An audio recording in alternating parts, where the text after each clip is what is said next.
This is Maggie, a product marketer at Juma, and today I'm going to show you folder knowledge, how to set up folders and how to use them.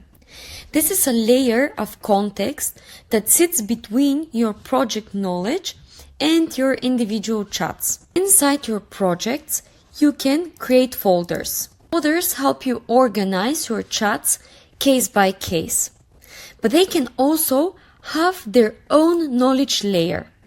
Here's how it works. The project knowledge applies to every chat in the project. That's your foundation.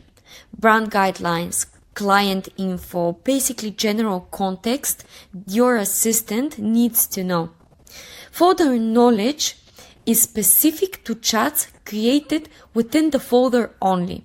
It's more specific. Let me give you an example. I have this project over here for a client called Mindful Bites. I have set up very good project knowledge that you can see, but I also have folders that are more task specific. So basically over here I have the main information about the client, and then I can click on that SEO folder where I'm creating SEO content for the client, and I have set up an additional level of SEO context. Now when I enter the SEO folder over here, I can click on knowledge again. As you can see, I still can see the project knowledge that I have. However, I can also add different types of knowledge that are going to go to that specific folder only.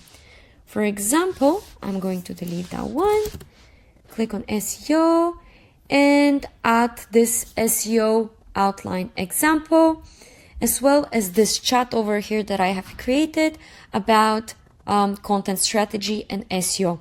Now, this context is available under my folder context, and when I create chats inside the specific SEO folder, Juma will have in mind both my project knowledge as well as my folder knowledge.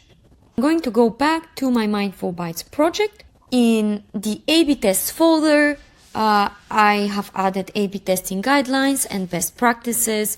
For advertising, I have added some more guidelines, hashtag strategies, competitor examples, and so on. If you have a paid ads folder, you'd add ad copy templates, performance benchmarks, platform specs, and so on. So each folder inherits the project knowledge so that the AI always knows your client and brand, but it also adds its own specialized layer on top. And why does this matter? You get the best of both worlds. Consistent brand context across all work from the project knowledge and task-specific expertise without cluttering other workflows and without cluttering the main project knowledge. If we imagine that we're different departments from an agency and each of us work for the same client, but some of us work for the SEO, others work for advertising, for the website, and so on. It's easier for us to add our specific knowledge to our own folders. Project knowledge and folder knowledge keep your work organized and the AI's outputs consistent without having to manually attach context every time. Thank you so much for watching, and see you in another video.